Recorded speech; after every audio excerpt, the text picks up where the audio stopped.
Welcome to Depicting Ourselves. Today, you will have read one of 5 chapters, Chapter 7 on the early art of South Asia, Southeast Asia, and Oceania, Chapter 8, the art of early East Asia, Chapter 9, Cycladic or Minoan art, Chapter 10, Mycenaean and Iron Age Greek art, or Chapter 11, early South America. So we will be covering a huge amount of time and space. And so this lecture will take, instead of a regional approach, a topical approach to the different ways that the human figure is depicted in all of these cultures. So here are just some of the maps for you to kind of orient yourself. We'll be jumping across oceans today. We'll be looking at the Andes culture in South America, the Asian culture that's bound by the Himalayas here in the Gobi Desert to the north, the Greek islands and mainland in the Aegean Sea, and then also Southeast Asia and Oceania, which include a lot of island cultures with very, very numerous different cultures that are rubbing against each other and sharing ideas. So we'll begin with images of the divine. And today we'll be looking specifically at variations in iconography. So these are images or symbols that convey meaning. In this case, iconography enables us to read artwork. So here we have 3 different images of divine or semi-divine figures. On the left, from Sichuan province in China, we have a 8-foot tall statue that was discovered in a sacrificial pit. And you can see that certain features are overemphasized. For example, the ears, the hands, and in this case, it's believed that the hands probably held an elephant tusk. So in addition to the over-exaggeration, we're also seeing a lot of stylization. So rather than a naturalistic approach, the features are sort of pared down and tailored down to create something of more like a caricature of a person than an accurate depiction of what somebody looked like. So because certain of the features are overemphasized, and because of the elephant heads that are on the base here, it's been argued that this is probably some sort of otherworldly being, some sort of semi-divine creature associated with the funerary practices of the Chinese culture here. In the center, we have the snake goddess from the palace at Knossos in Crete, which we'll discuss shortly. And again, we have something of sort of an interesting usage of this object. Just like the original figure on the left, this one was also buried. And so this was found in a floor, sort of hollowed out area in the palace. And so we don't know exactly what she was doing there. But you can see that she's holding a snake in each hand, and the snakes are longtime symbols of kind of power and majesty. And the way that she is dressed, she has her breasts bared, but she's wearing a skirt that seems to be similar to styles found in Syria and Mesopotamia. And so there's some sort of element of cross-cultural contact evident in this statue. And she is also done with the faience. So she's been coated with this substance that is then fired and made into a ceramic-like material, if you guys remember the William the hippopotamus that we looked at. Because of the detail in her clothing, it is understood that this is a status marker. So she is somebody of importance, especially when we look at the headdress at the top. On the right, we have a figure called the Mistress of Animals. And this is actually a Mycenaean style, so from the mainlands of Greece, but discovered in Syria. So just like the statue in the middle, the snake goddess, we can see evidence of shared artistic styles based on the fact that this looks a certain way, but was found in a different location to where this style originated. So this figure, also semi-divine, and you can see the similarities between the snake goddess and the Mistress of Animals. We can see the Mistress of Animals, again, also has an elaborate headdress with this sort of curly-Q diadem, and she's feeding palm leaves to goats. And because of the sort of rocky backdrop, we get the sense that she's in real space. And this is something that's typically viewed in northeastern, or Near Eastern, rather, sorry, not northeastern, Near Eastern styles of divine figures. So we're seeing, again, a blend of different cultures. Moving on, we have a terracotta statue on the left here from Mohenjo-Daro, which is one of the most impressive city structures from the ancient world, located in modern-day Pakistan. And this terracotta figure, terracotta just means cooked earth. So it's clay that's been fired and hardened. We can see again this element of stylization. So the eyes are very, very elongated, the lips are nice and full, but again, a rounded head, not attempting to look like an actual human cranium. Again, the diadem on the forehead. And we can see striations in the beard. And this is sort of incised lines that serve to make these cuts to highlight the shape of the hair in the beard. This figure, perhaps a priest, perhaps a king, perhaps a joint priestly king figure, again, also bespeaks status. The outfit is covered in a trefoil, which is three-leaved or three-lobed figures. And we can see an arm bracelet on the upper arm here. In the middle, we have another very simplified and over-exaggerated humanoid figure. This is from the Lapita culture in modern day Papua New Guinea. And again, we can see just the barest elements of the face structure here, and a long drooping chin, and the arms here just sort of carved into the body of the creature to hint at arms, right? So again, very stylized and certain features being exaggerated. Interestingly, this is made from porpoise bone, so it's quite rare. And it's only about 3 inches high, whereas on the left, we see a 7-inch bust from Mohenjo-Daro. Finally, in another depiction of a powerful man, we see the death mask alleged to be of Agamemnon, but in fact, this is quite some time away from when Agamemnon, who is the king of oh my God, the king of Greece, sorry, his seat is in Mycenae. If he had lived as a real person, this would have been dated to a different time period. So it's definitely not Agamemnon's, even if Agamemnon was a real person. But again, you see the stylization in the eyes, sort of the little slits and the very almond-shaped eyes. And again, the striations such as in the eyebrows and in the beard itself. This is one of 6 masks found in the tomb. It is made of hammered gold, and it's about life size, so about 11 inches high. Curiously, all of the masks, although stylized, are different from each other. So there may be, in fact, in spite of the fact that it's very simplified and stylized, there may be an attempt to show these individuals' actual identities. And we can see that he has some sort of band around his head, wide ears, and a round face, similar to the statue at Mohenjo-Daro. And the details here in metal are tooled. So this means that you're taking a sharp instrument and sort of poking and creating lines to decorate the surface of the hammered gold. We also see humanoid figures on utilitarian objects. On the left from Papua New Guinea, we have a mortar, and the mortar is the base that you use the pestle to crush maybe different grains. You can use it with dried spices, probably familiar with mortar and pestle today from your kitchen. And the mortars that appear in Papua New Guinea only appear in areas where they actually grow taro, which is a starchy tuber. So we know that these were actually being used in areas where they had substances that could be ground in them. So we have an anthropomorphized face, a face that mimics a human face in this object that would have been used, whether ritually or for day-to-day practice. And we can see, again, the sort of broad lips, the ears flat to the side like the death mask of Agamemnon, and then the incised eyes here. In the center, we have a fangding, which is a bronze ceremonial vessel, probably to hold some kind of liquid that could be shared by the population. And normally in the Shang versions of these, we see an animal hybrid called the Taotie, but here we actually see a human face, which differs in this particular iteration. So again, the fleshy lips, deep eyes, broad nose. And interestingly, in both of these objects, the outward gaze, right? You're engaging with your audience as you're used in this utilitarian fashion. On the right from the Moche culture in Peru, we have a portrait vessel. So it's about a foot high, give or take, made of ceramic, so clay that has been fired and made hard. And this is standard for Peruvian art in that it's using a 2-color motif, this deep, rich kind of brownish red hue, and then a cream color. So you'll see this again in other examples.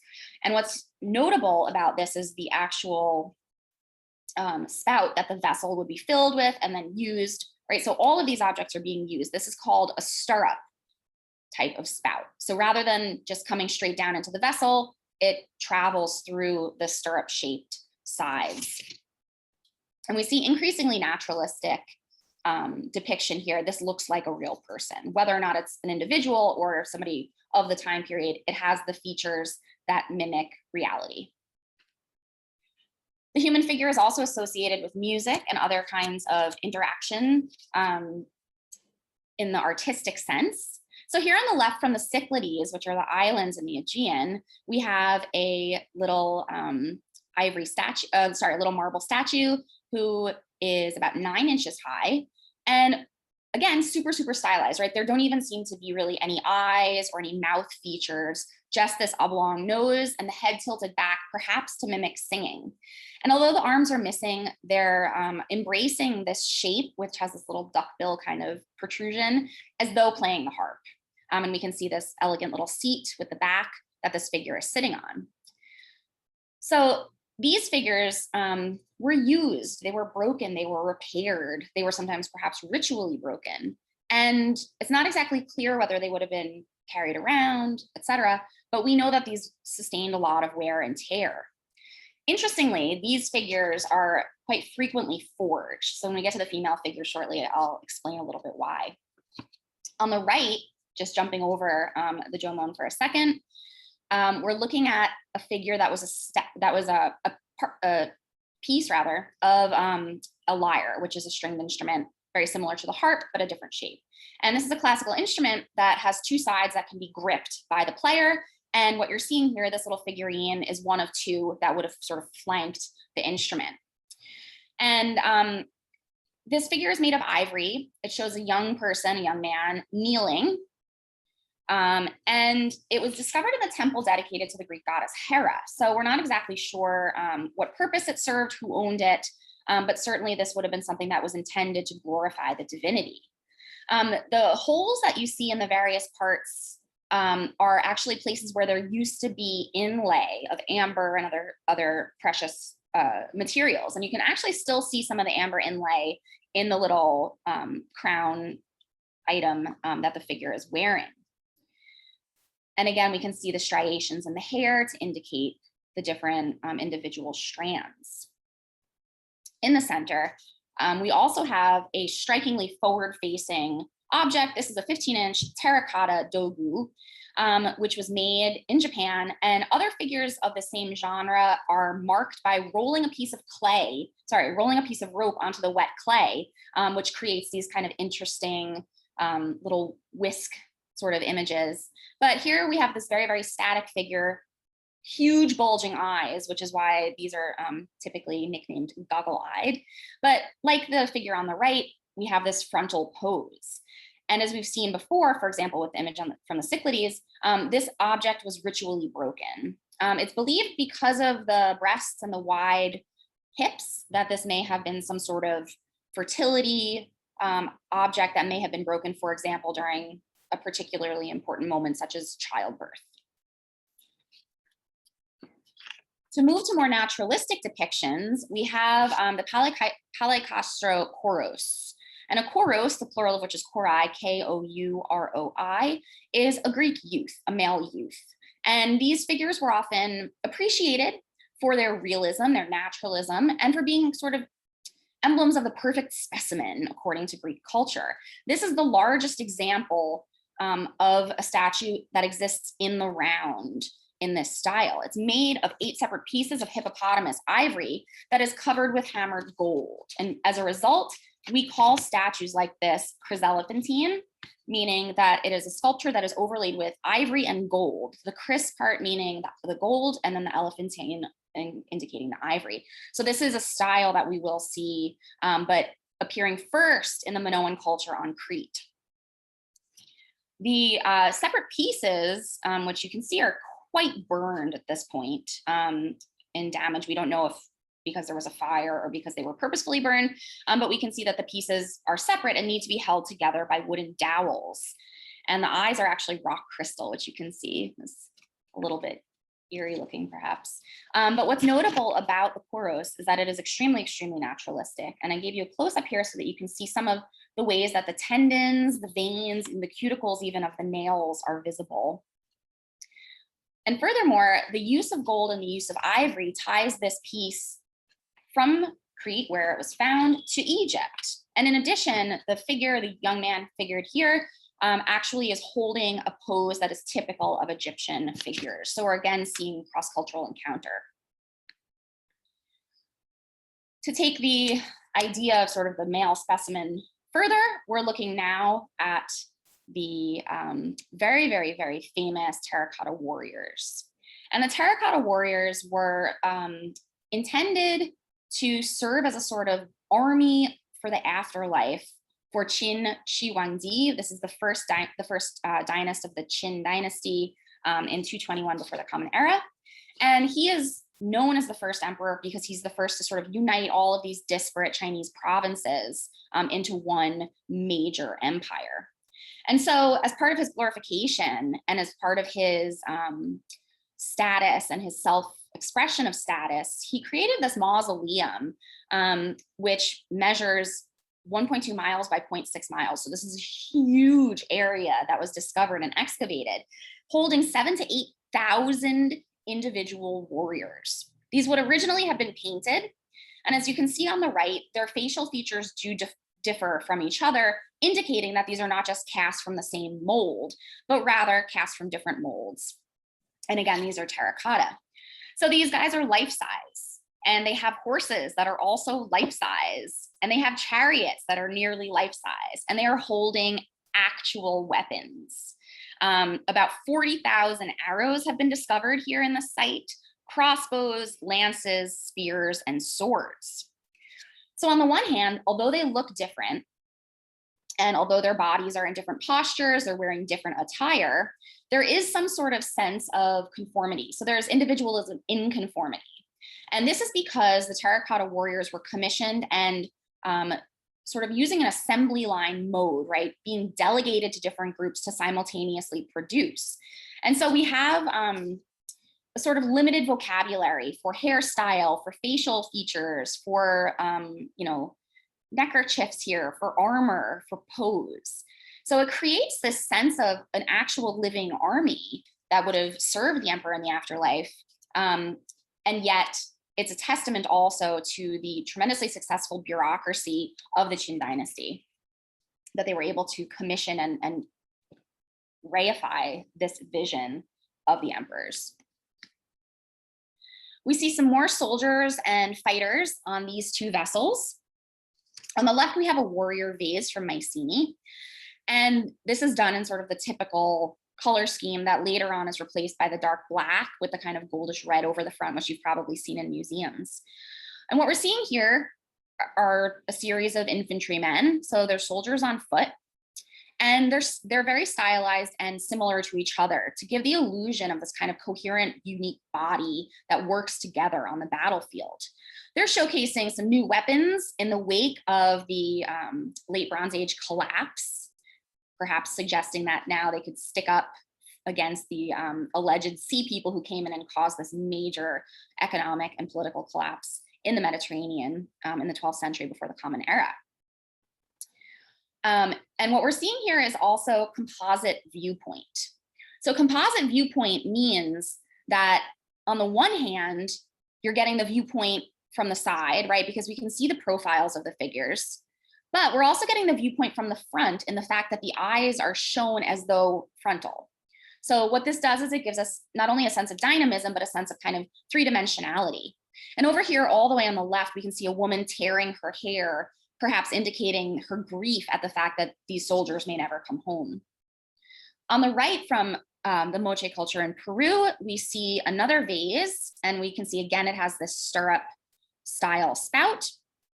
And again, in the two colors that are typical of this culture, this dark reddish brown and then the cream. And here we have a figure similarly sort of pinned to the front of the vessel. And we can get a sense of motion from the fact that we can see the terrain as though moving under him. It's almost like cartoonish in its sense of movement here. And as he pushes forward, we can see that he has a shield in his hand, but also a sort of fox-like mask, or perhaps he's more hybrid and has a fox head, but very well-shaped legs. Like, look at these muscles here. And on the top of the helmet, we can actually see the sacrificial knife that would have been used ritualistically.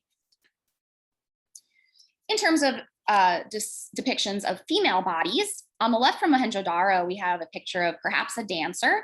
So she's a fairly young girl, and we can see additionally that her gender markers are visible. But on top of the nudity, we see a lot of jewelry and a lot of kind of cosmetic elements. So her head is tilted back, maybe in motion, and we can see that her hair is actually tightly braided and coiled behind her.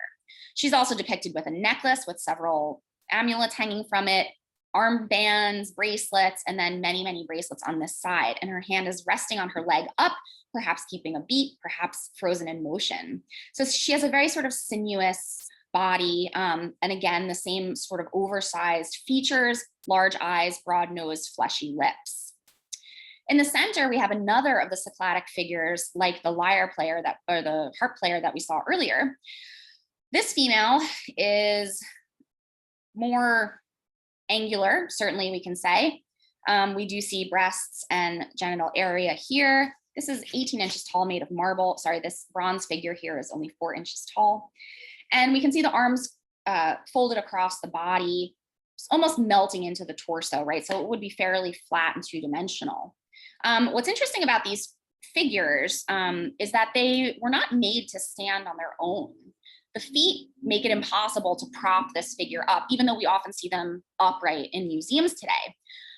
So what does this mean about their usage? Were they intended to be lying down? Were they intended to be carried around by an owner? The body is symmetrical, unlike the figure on the left, and very geometric and abstracted, right? We don't really see space for the eyes or mouth. The shoulders are very pointed and kind of trapezoidal. And because of the sort of simple production of these figures are very, very frequently forged and passed off as original ancient Cycladic figures. This one in particular was found in a burial context, and again, we're not exactly sure what they mean or what they were used for. On the right, we have a woman collecting saffron, which is a sort of filament-like yellow material that is used to flavor and to create yellow dye. And this was found in Santorini, the island off the coast of Greece. And we can see several features of her attire that tell us a little bit about her, namely that her head is painted blue and her hair is plucked except for this little forelock and this little ponytail, indicating that she is a youth. In other elements of this larger fresco, we can see women with actual scarves of blue to indicate that they are not of the youthful phase of life. And a fresco is able to retain its color so well because it's the application of pigments directly to wet plaster. And this is the case in this particular incident. We also have dry fresco where pigments are applied after the plaster has dried, and those do not retain their brightness or vividity nearly as well as the wet fresco style. And so you can see these blues and reds are very, very prominent and still really dazzling after all of this time. It's possible that the saffron was to be given to a goddess who appears elsewhere in this fresco, but the fact that these are all women in the fresco indicate that this was maybe part of a house that was used for female rites of passage or various other phases in the life of a young woman. And again, a lot of jewelry here. And we can see the multiple layers of different fabrics and the layering of different colors, one on top of the other, in this very, very elegant fresco. We have another series of images here from Crete. So again, from this major palace in Knossos. And here we have, again, some fresco that has survived. It was on an upper tier and actually fell down off of the wall. And so some of it's been tremendously damaged, but we can still see certain of the little elements with the artist's rendering for kind of restoring what may have been there. And in the larger situation, which we call the camp stool fresco, because these people look like they're sitting on those little foldable camp stools, we see men and women together in different registers. And And our one little detail here, known as La Parisienne, the Parisian woman, is called so because of her telltale makeup and hairstyle, which mimicked, or sorry, it didn't mimic, that was prevalent again in France at the time for sort of the upper class Parisian lady at the time that this was discovered in the 19th century by Sir Arthur Evans. And so what's important, I think, to note about the nickname La Parisienne is that people at the time that these are being discovered are seeing themselves in the artwork. And so this is what I'm asking you to do in this week's discussion. Where do you see yourself in the figures produced by historical artists? So we don't know exactly who these people are. Are they goddesses? Are they priestesses? We can see that she has a loop at the back of her neck, sort of at the nape of her neck at the bottom of her hair that splays out in these two sashes. And this is a sacred knot, which we see in many different cultures, actually. So perhaps indicating that she is more special than the average human. And again, this is the same wet fresco style. So we can see that the reds and the blues and the blacks and the whites have really stayed especially crisp. I do want to point out that as Sir Arthur Evans discovered the frescoes in the palace at Knossos, he decided that this Crete Minoan culture was the first European civilization. So just be aware of the way that that title or that conception would have influenced the way that contemporary Europeans in the 19th century are looking at these, sort of as though this kind of artwork is the forebear of the contemporary culture that is discovering it. So that will certainly influence the way that they're interpreted. Other frescoes at the palace at Knossos, and here you can actually see how enormous this entire structure would have been. We see this really charming image called the Toreador, or the bull leaping fresco. So we've got this elongated, stylized bull in the center, clear from his horns, his tail, his hooves, and we see three figures. Now, the two figures on the right and the left that are flanking the bull are white. The figure in the center is done in this reddish brown hue. And so when interpreting these compared to other contemporary frescoes, it's usual that the figures that are white are women and then the figures that are reddish brown are men. That doesn't seem to be the case because clearly these two figures are wearing cod pieces for protection. But it's been suggested that maybe they're of a different status, a different time in their male lives. So if we think back to the woman collecting saffron, she's indicating that she's a youth. Perhaps we're seeing the same thing here where the male figures don't receive their sort of typical coloring until they've passed a certain benchmark. It's also been argued that perhaps we're seeing something in continuous narration, an event that's happening multiple ways in the same scene. And we'll see this time and time again. Maybe this is the first image, and then the second piece of action is that the figure hurdles over, leaps over this bull, and then finishes off kind of in this, acrobatic stance here at the end. So it's possible that we're either looking at three figures or that we're looking at one figure who is moving in continuous narration. And then finally, the Paracas funerary mantle from Peru gives us yet another view of the human body.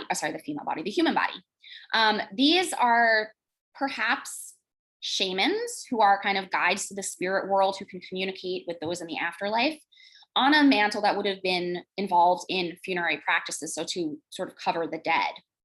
And the textiles are coming from the camelid family. This means that they're from the same genre, the same genus of not only camels, but llamas and alpacas, which are very common animals in Peru.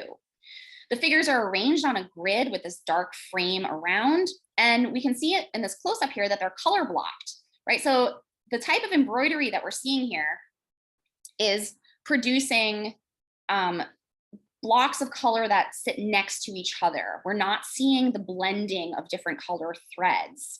And so this color block embroidery gives us this very, very vibrant juxtaposition of colors, especially those opposite each other on the color wheel, which create a sort of dizzying effect on the viewer.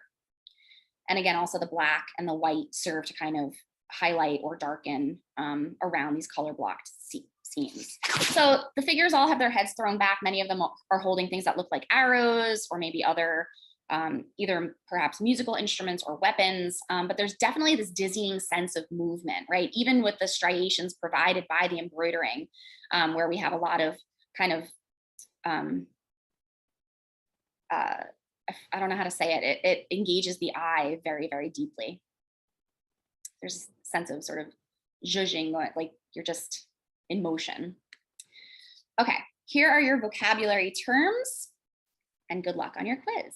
Thank you.